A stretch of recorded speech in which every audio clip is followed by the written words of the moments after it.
I feel like people have known me to be a businesswoman. They've seen a lot of things that I've done come together or whatever, but they don't see the process. And a lot of people don't understand I have the same headaches and heartaches that somebody else who's trying to start a restaurant. We go through the same stuff. Just because, I'm, in the public eye, it does not change the fact that I'm having a hard time trying to figure this out. Hey, what's up, y'all? I am your girl, Kandi Burruss, and you are tuned in to Suave Sessions.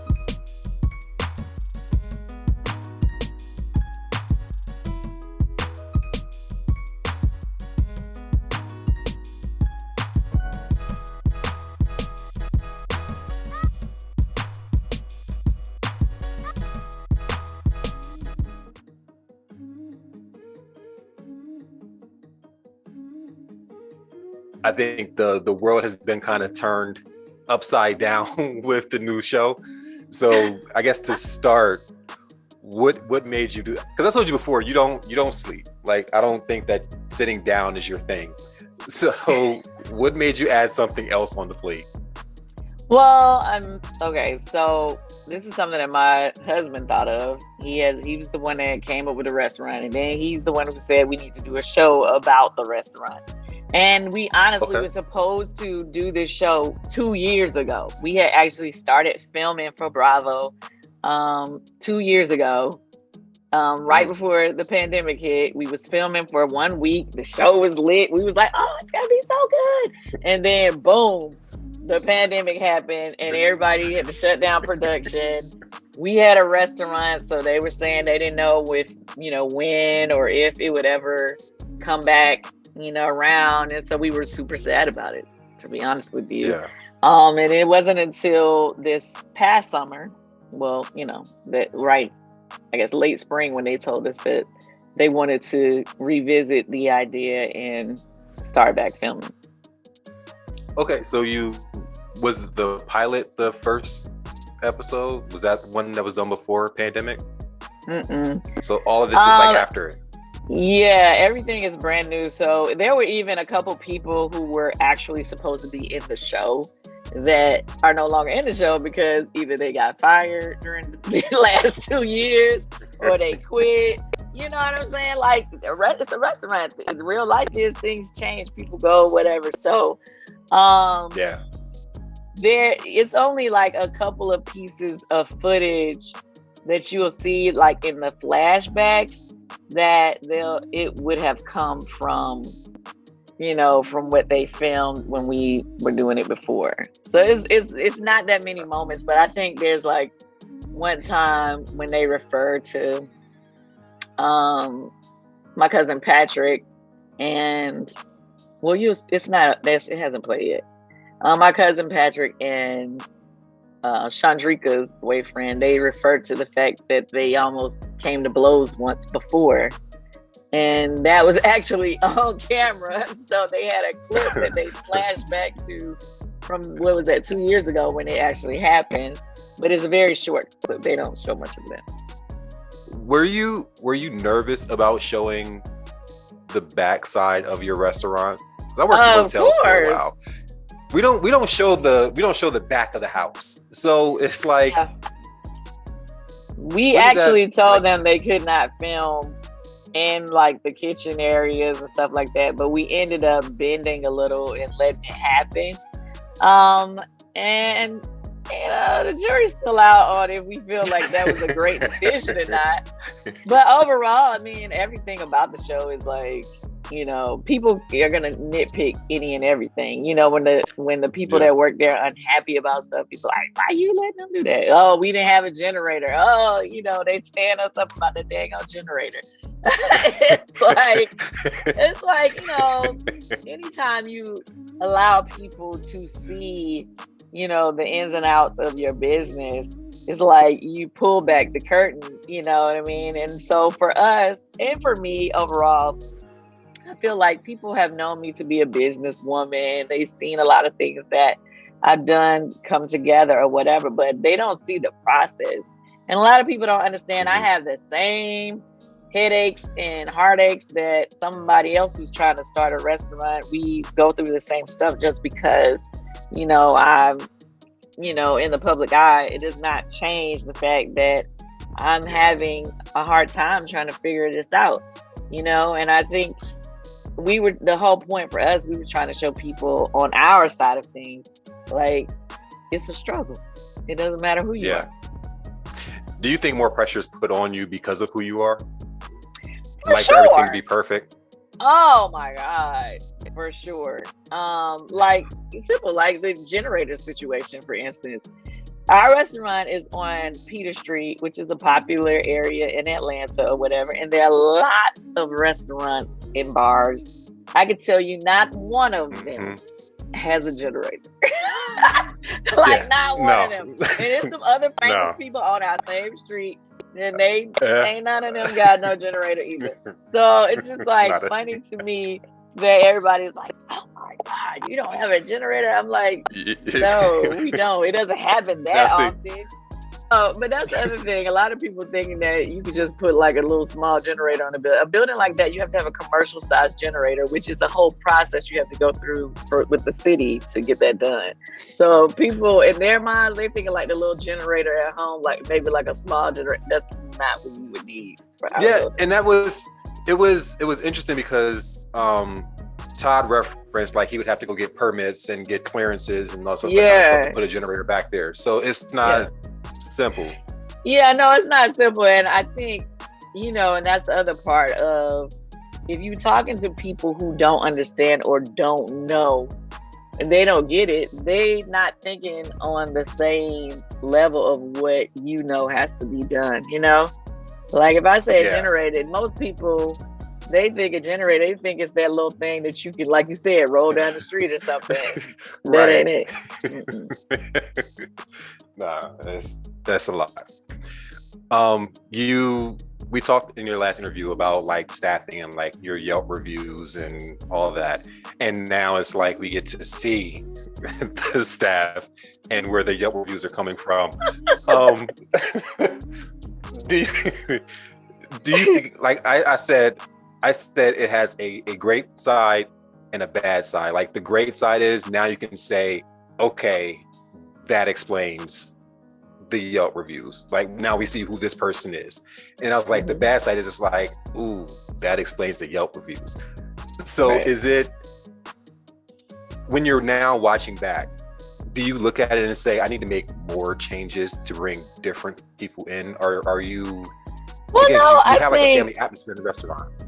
Yeah, no, I think a lot of people, what we have to remember is that this is the beginning of a 10 episode season. At that time, Philip was just starting to, come over there to the OLG gang to help get things turned around. So, I mean, it's a restaurant business. Nothing is ever going to be perfect, but, it is a lot better than where we started. You know what I mean? Like, he's definitely made some changes and definitely got some things in order. Now, do people still have some attitudes here and there? Yes, they do. That's something we have to work on, but that's constant. Like, I'm constantly sending the review, like, because I look at them, and they come to my email. So I'm sending them to Philip. I'm sending them to all of our managers, like, yo, like, who is this on this day that, did this? Like, if people say specific things that, like if they say, oh, my server did this, blah, blah, blah, blah, blah, and I went in on this day, then I'm like, yo, who is on the floor this day? You know what I mean? It's funny because people wouldn't think that I'm that, involved, in tune to it, but I am, and because those things matter to me. But like I said, it's no way that I can ever make it to where it's going to be perfect, because another thing I recognize is sometimes I feel like people just make negative reviews sometimes because they don't like me.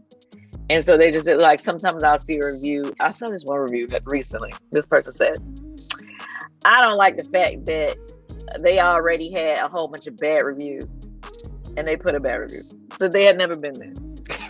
I was like, what? Like, you just really just hating right now. Or people be like, I don't like the fact they don't do to-go orders on the weekends.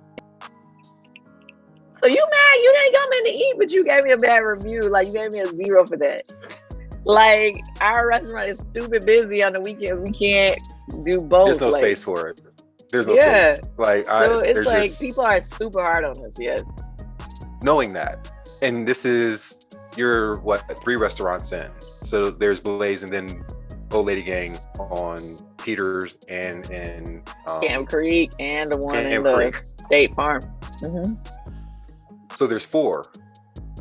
Yeah, the Old Lady Gang that's in the State Farm Arena is more of a fast food version. So sometimes I don't count it because it's not like a one that you can just go to if you just want to go on a regular day. You have to be at an event at the State Farm Arena.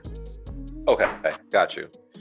Do you have plans on expanding more, or do you really want to hunker down on? Okay, so yes. We are going to expand more, but still within Atlanta. We don't feel comfortable yet to go and put one outside in a different state until we get a real handle on the ones we have here. Yeah, because you can't oversee the ones that are out of state, so your reputation is on the line somewhere else. Right. Understood. So now that, okay, for clarification, I ain't going to talk about your mama. Like, I'm just going to ask a question about your mom. I ain't talking about her. Okay, what's up? So when you had the moment where you're like addressing them and how they're interacting with the staff, are you said like their role was never to be in the restaurant working the way that they are. Do you want them further like away from the restaurant and just collecting the check and chilling out and enjoying it? We just wanted them to come take pictures for a couple hours on a day. They don't even have to stay there all day. Just take pictures for like maybe 1 or 2 hours and enjoy your day. But no, they be wanting to be in there all day, or they want to, the only one that just, is fine with just taking pictures for a little while and leaving is Aunt Bertha. But Aunt Nora and my mama, they want to be all in the mix of what's going on. My mom was getting gossip from the people in the restaurant. It's just, oh man, I love it. Your mom reminds me of my mom, like hands down. And I think it's just why I like sit and just shake my head. It's like, what we gonna do with y'all? What's next for you?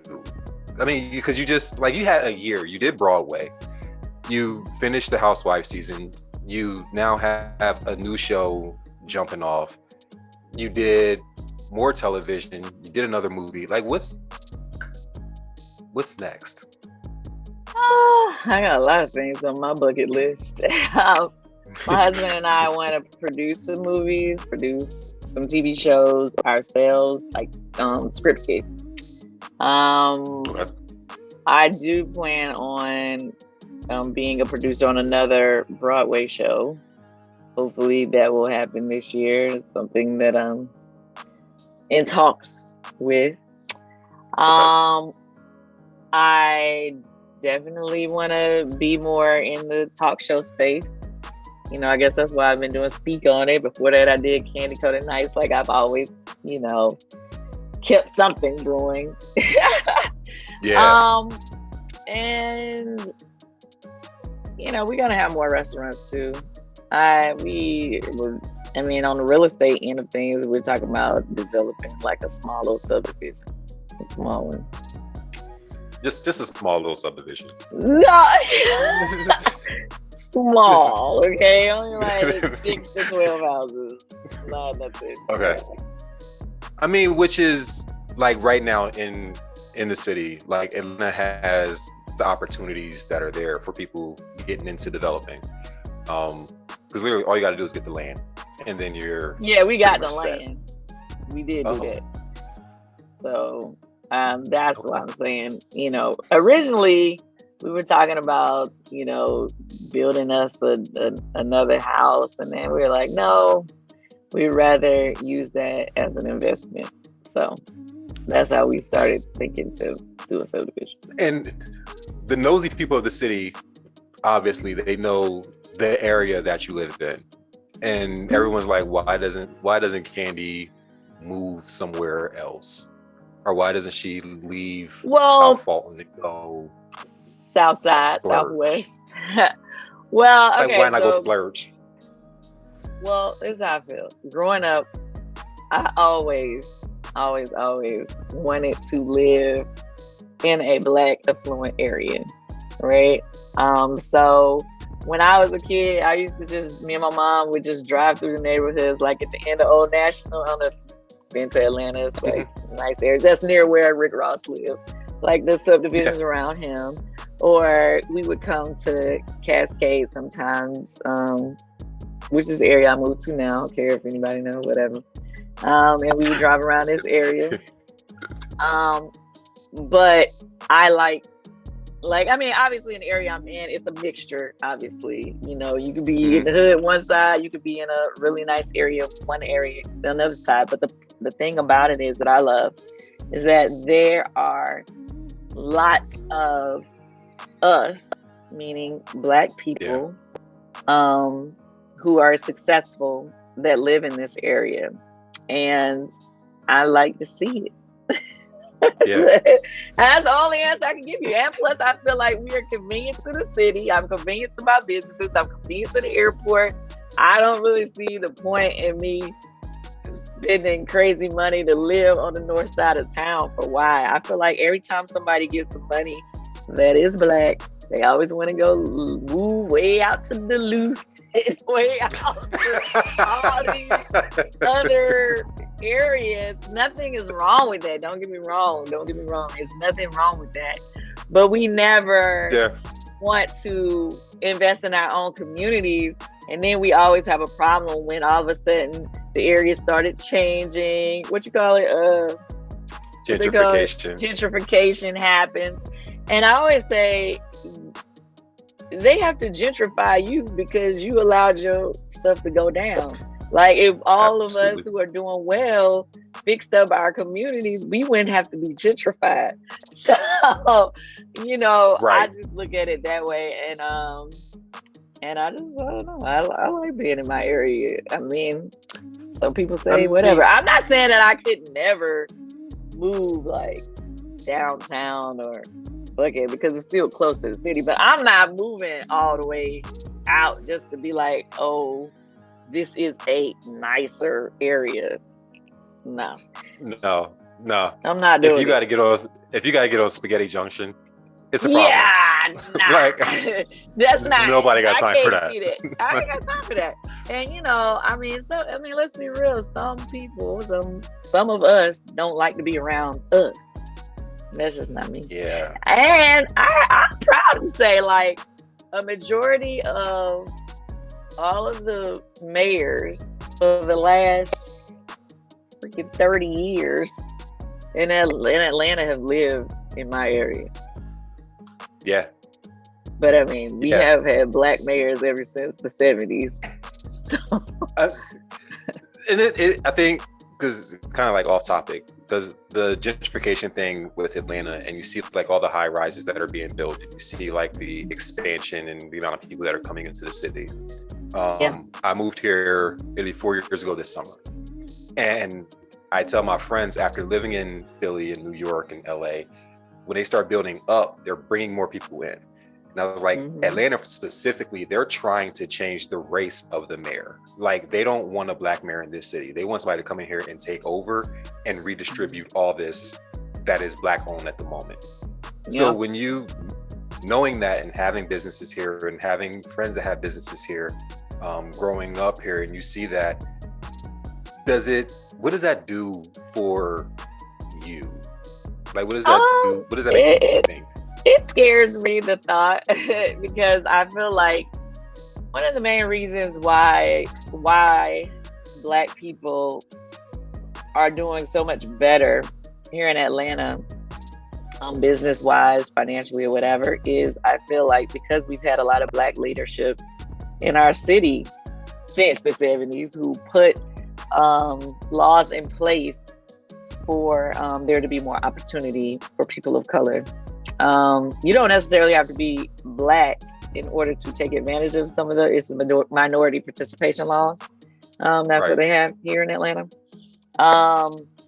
But you have to be a minority, which most of the minorities here in Atlanta are Black. But the point is, if leadership changes, then somebody can have the chance to change those rules. And so it scares me every time we have an election. That's why I get so involved with pushing for certain people to be there. It's not that they have to be Black, because I've seen certain people that I'm like, okay, I really like who they are, like what they stand for. They may not necessarily be Black, but I have I appreciate the fact that we've had a lot of great Black leaders in the city, not just mayors, city council, all those things, that make sure, that there's still a lot of opportunity here. Yeah, I think that's what drove me here. In fact, my mom moved down here, but it was when you see like the amount of opportunity that's in the city, and then how many Black people are like running their businesses here, it kind of blows your mind at first, and then you want that, and you don't get it anywhere else in this country. It's nowhere else. Yeah, I just saw something the other day. It said Atlanta is one, and so is DC. They said something like we are divided on basically number one in business and finances for Black people, or something like that. Yeah, but they're still not giving DC all their voting privileges and like senators and congressmen. So kiss our ass, man. Basically. So they can pay taxes, but they can't get no representation. Ooh, sucks. Different story. No, I just want people to make sure you tune in to Kandi and the Gang on Sunday nights at 9 p.m. on Bravo. Show a girl some love. But just to go back to what you were saying, it's about community and about, as Black people, how to me, I feel like we need to just stop sitting back, laying back, and allowing things to happen. I think in that I'm not talking about Atlanta, I'm talking about everywhere, because if we want to see those type of things, we have to be more involved, in what's happening in our cities. So that, and then the younger people got to get more involved too. I think that's the other thing. Just to make sure that, we keep things going. We be on a good path. We got to keep the road clear.